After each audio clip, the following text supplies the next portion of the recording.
For years, millions of women have decided they're going to lose weight. They download a calorie tracker, they start weighing themselves religiously, they're going to eat significantly less salads and tiny amounts of calories, then get on that treadmill, girl, just work it out.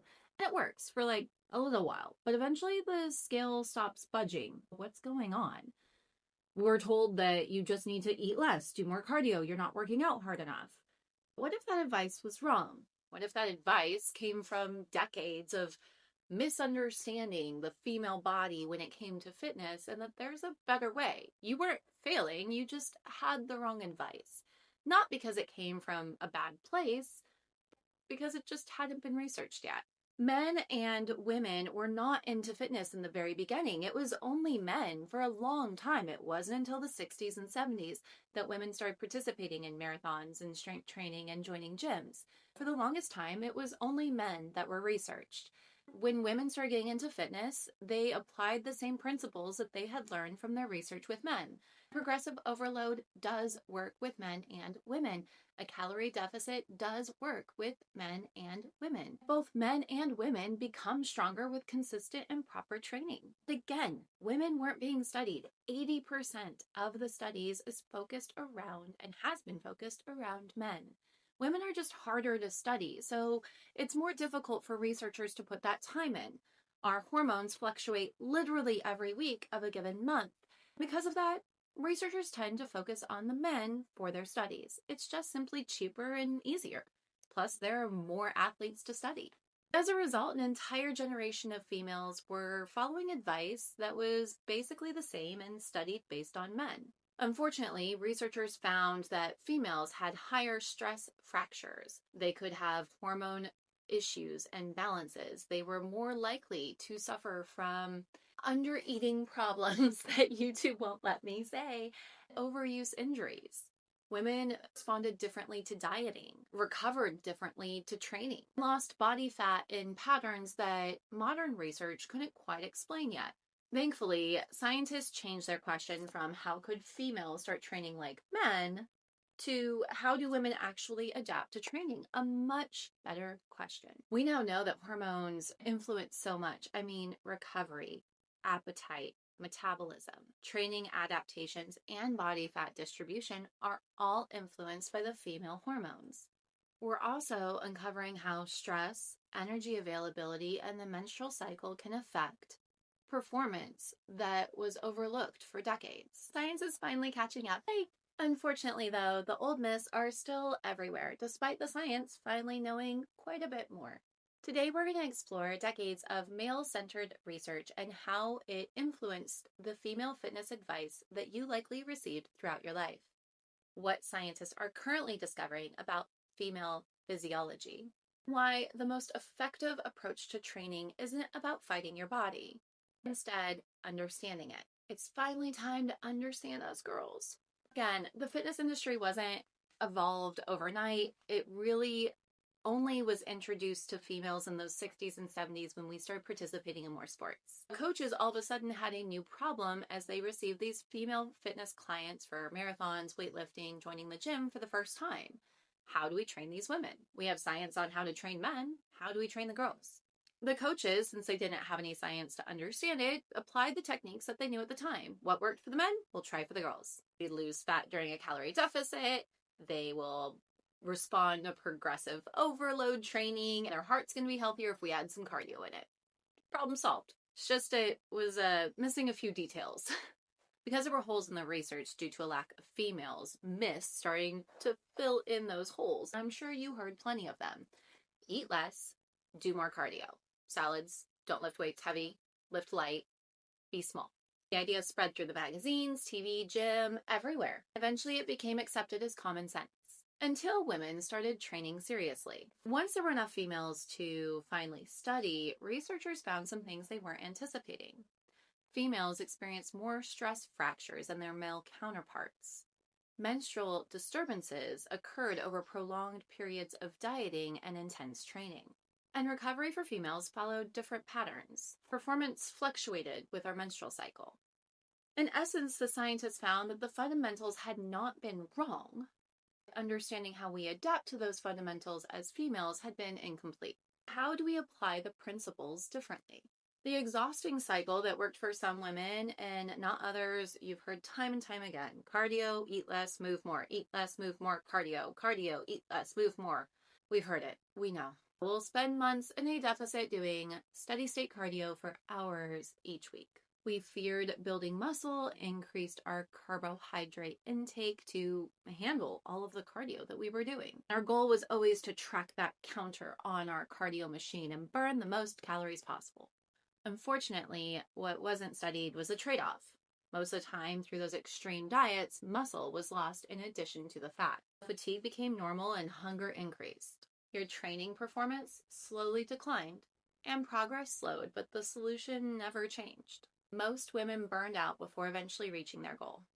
Others developed an unhealthy relationship with food and fearing every single calorie that entered into their mouth. Or some just gave up altogether, assuming they must be the problem. Human physiology doesn't work in a straight line, though. It does adapt. These adaptations happen sooner and differently in women than in men. Now, don't get me wrong, a calorie deficit still drives fat loss. Resistance training is going to build your muscle. Protein supports muscle retention, all true for men and women. Understanding those fundamentals and how to apply it is where we fell short. What's the biology that they overlooked? To understand why we respond differently to the gym than men, we actually have to go back to our very beginnings as humans. Food wasn't guaranteed. Drought, harsh winters, disease, failed harvests meant periods of food scarcity was a normal part of life. Survival depended on energy use and using it wisely. Women need to survive not just for themselves, also throughout pregnancy and breastfeeding, which requires even more calories than pregnancy itself. That part of the human physiology is still part of our human body today. When the body becomes scarce with food, it doesn't know if you're preparing for a bodybuilding show, a vacation, a wedding, or if you're actually going through a famine. It only understands that energy has been limited. Your heart, your brain, your lungs, your liver, your kidney, those are all going to be the first priority for your body at that time. Other systems, they receive a lower priority. Reproductive hormones are going to change, your metabolism is going to greatly slow. Recovery will be difficult, your hair and nail growth will slow down, and your nails will become soft and brittle. Your immune system will become inefficient, and you'll be more likely to get sick. Your body isn't failing, just adapting to trying to survive during this, what it perceives to be as a famine. Instead of asking why the body resists fat loss, we have to ask, why wouldn't it? Of course it would. It's trying to survive, to support pregnancy and breastfeeding during possibly a famine. And they don't protect every fat storage equally, which brings us to the biggest mysteries of female fitness. Why is it harder once we're lower to continue losing body fat? Almost every woman that has gone on a diet has experienced the same thing. Your face might get leaner, your arms might get more toned, your waist could get smaller. Sometimes even your abs begin to appear. Your hips, glutes, and thighs seem to be reluctant to change. People have blamed genetics or poor discipline in the past, or not doing enough cardio, but eventually researchers found something much more interesting than just blaming the girl. It's not the motivation, the biology of the fat cells themselves. Fat cells contain receptors that influence how readily stored fat is released. Some receptors encourage fat release. They are known as beta receptors. Think of them as the accelerator. Others slow that process. These are called the alpha receptors. Think of them as the brakes. Lower body fat in women contains a higher proportion of alpha receptors than fat stored in many upper body regions. That means those fat stores are naturally more resistant to releasing energy. It's how the body evolved. Historically, it helps support breastfeeding and reproduction. Now, it's easier to release them, they found, during breastfeeding because the human body has a reason to release them then. If you think about it, stubborn fat doesn't seem so mysterious anymore. There's also finally uncovered another misconception. Many people think that burning fat and losing fat are the same thing. First, fat store has to leave the fat cell. This is called fat mobilization. Then the fat travels through the bloodstream. Finally, working muscles use it as fuel. It's called fat oxidation or fat burning. Each step in that process is important. If fat is not effectively mobilized, it can't be burned, which can help change the way that coaches approach fat loss. More cardio or longer workouts doesn't automatically mean better. The goal is to create the right physiological conditions for mobilizing and using stored fat while preserving lean muscle. So we solved the stubborn fat, another mystery appeared. Why would someone follow their nutrition plan perfectly, lose fat, but the scale refused to move? The answer wasn't fat, stress. The body doesn't distinguish between different kinds of stress. Dieting, work, kids, it's all the same. Your relationship challenges are going to stress you just as much as a difficult workout will. Your body does not separate those experiences. It responds to total stress load. A common response to this stress load is going to be water retention. It's where many women believe that they've stopped making progress. They're following their nutrition plan. They're completing every workout. They know they're maintaining a calorie deficit. They're tracking absolutely everything. The scale suddenly jumps up several pounds. It feels impossible. Please remember that body fat does not appear overnight, but water does. Hormonal fluctuations within the women's menstrual cycle can make several pounds of water appear during certain phases of their cycle. Stress can amplify these natural ebbs and flows. It creates one of the biggest sources of frustration during fat loss. Fat loss and weight loss are not necessarily the same thing. Someone could be steadily losing body fat while gaining water, which is hiding the body fat that they lost, especially if they're keeping everything on point and tracking everything. The natural response when this happens and your scale isn't moving is to go into a further deficit, to increase your cardio, to stress out the body even more. Sometimes the opposite approach works better. A few days of maintenance calories instead, a little bit less cardio, one more additional rest day, and more sleep. Now, not everyone this is going to be necessary for. A lot of people do not push themselves in the gym to an extreme. For the women that are, that might be your answer. If you're pushing to a level that's quite extreme, you might need to give your body a chance to recover. Once that stress is going to decrease, your water will often disappear and fall right off. Several pounds can vanish overnight. It's commonly called the whoosh effect. We're still researching it, but the patterns have been discovered for decades. Recovery is not separate from progress, but it makes progress possible. Instead of just calories in and calories out, we asked how much energy remains available to support the body's normal functions. It became known as energy availability. When energy availability becomes too low for too long, the trade-offs begin to appear. Your stress hormones will increase and your recovery will slow. Bone health will decline. Your immune function will weaken. Your reproductive hormones will begin to change.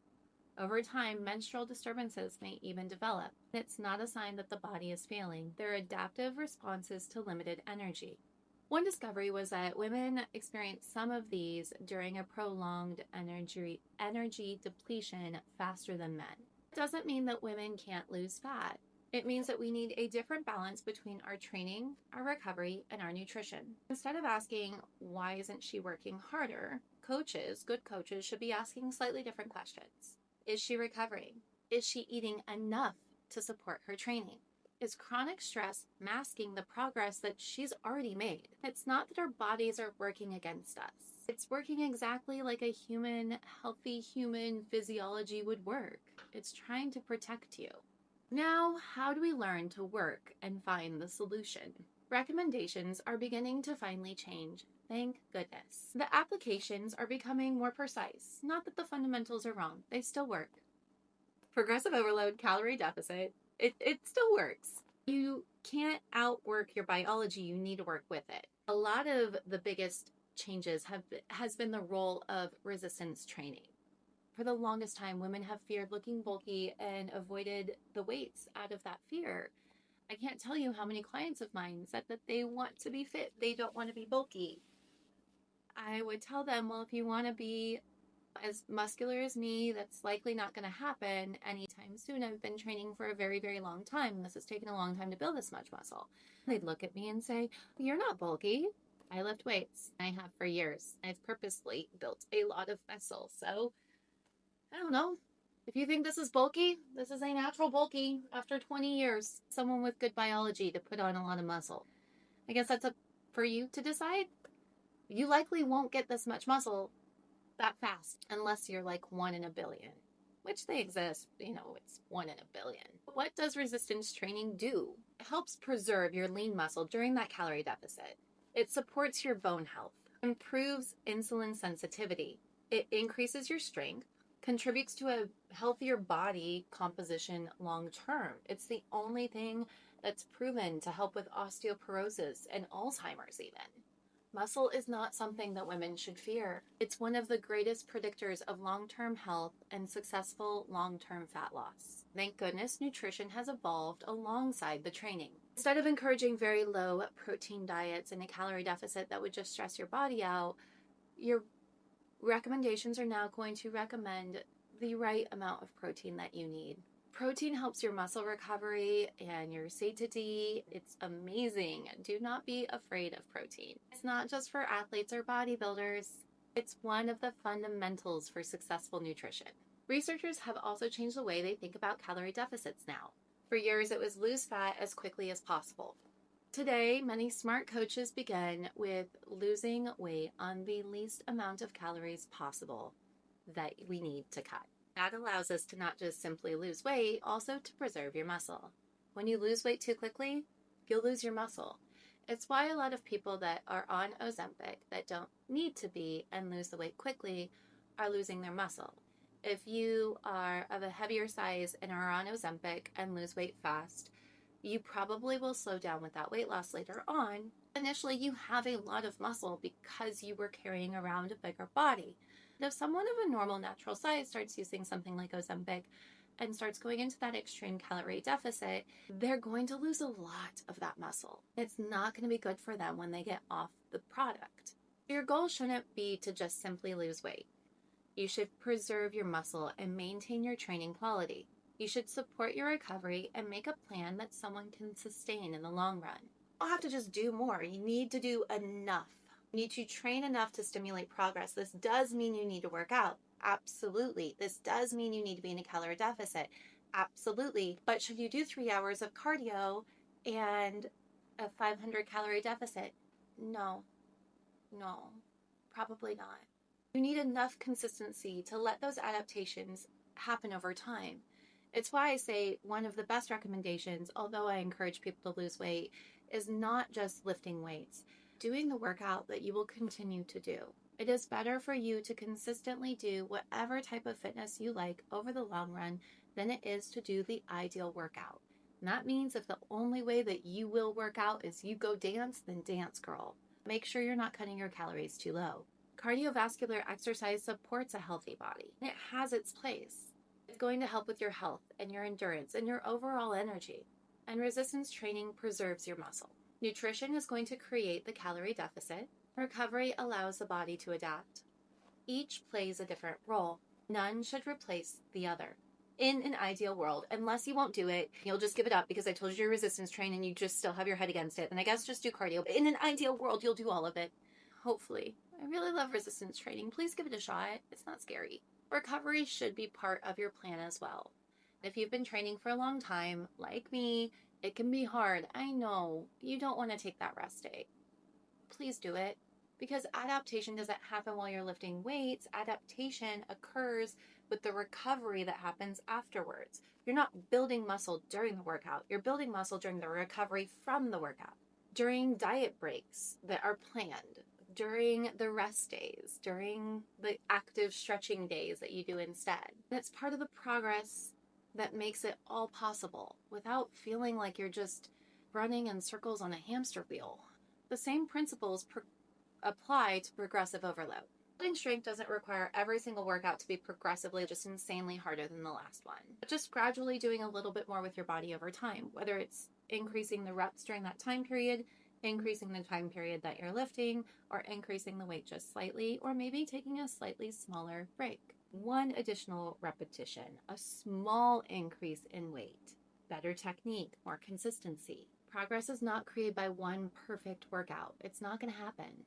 Created over hundreds of good workouts, not perfect, good enough, over months and years of time. And I know it's not the answer you want. It's the truth for progress that stays.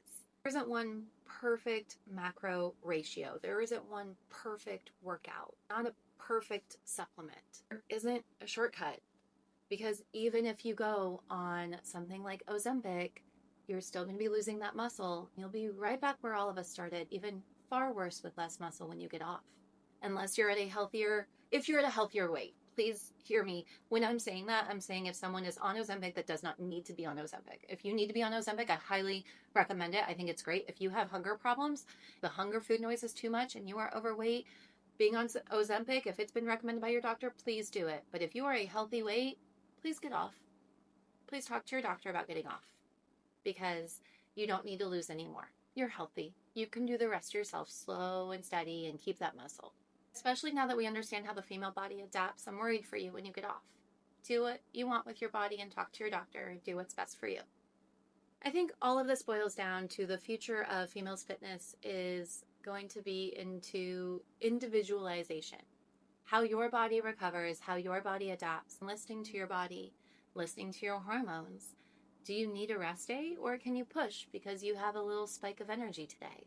Two women can weigh the same and have the same macros, the same fitness program, all of that, but one's going to have significantly more energy than the other because of where their hormones are. It's just going to be different. They're going to respond differently. Maybe one has more stress in their life than the other. That's okay. Every woman brings a unique set of genetics and hormones and stress. Our sleep, our recovery, our capacity, our lifestyle, our age, our medical history, our personality, they're all going to factor into it.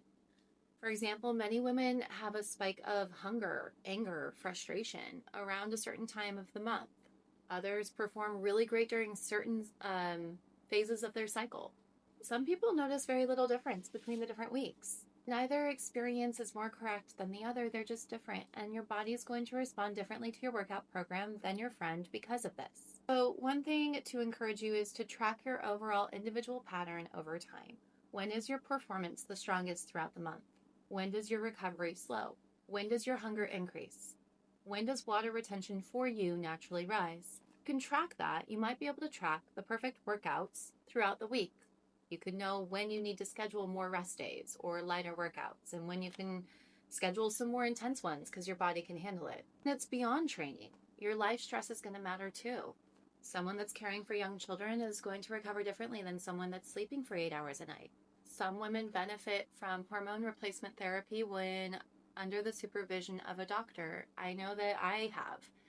I had a crashed metabolism and crashed, our progesterone, T3, and testosterone. We're not treating all of it right now. We're treating progesterone and a low T amount. I'm finally back into normal ranges. My test was a 7 on the scale. It was not supposed to be a 7. It is very low. Upward, like the top amount is like 25 to 50 is what they expect. If you're experiencing some fatigue, it might be a good idea to go get your hormones checked. I know it changed my life and my ability to recover. When I was working out before and I hadn't fixed my hormones yet, it was so much harder for me to even do like a 20-minute workout. If you have a thyroid disorder, your recovery is going to be different, and I highly recommend that you talk to a doctor about getting that looked into. Evaluations and all of that, checking in on your hormone health, on your individual health, is not a one-size-fits-all answer. Talking to your doctor about where your hormones might be can help you during your recovery process. Maybe you were training, your thyroid was just off. And the same is true for coaching. The best coaches do not hand the same people the same program. I used to work with this guy and everyone loved him, and he was a nice gentleman. I watched him every single day for 3 years, give men and women of fitness levels and of overweight levels the same single workout. Every single client. A good coach will not do that to you. A good bodybuilding coach will not give you a workout that they have copy and paste from their list of workouts that they think works. If you have big calves and they send you a list of workouts that include a lot of calf exercises, then maybe your coach wasn't looking at your body. As a coach, do better. Make sure to analyze and not just give cookie cutter workouts. If you are a coach, remember, especially with females, we respond differently. Listen to us. If you're a girl, communicate. Tell them what's going on with you. Pull back if you need to. The greatest thing is that it still does work. A calorie deficit, protein, resistance training, it all does still work. You just need to adapt during certain periods of your time in your month or during your stress life. For decades, many women blame themselves. thinking it was a lack of discipline, a lack of willpower, your motivation, or your consistency was the problem. And if they weren't seeing results, they thought they just needed to work harder. That wasn't necessarily the effort, the understanding that they were lacking.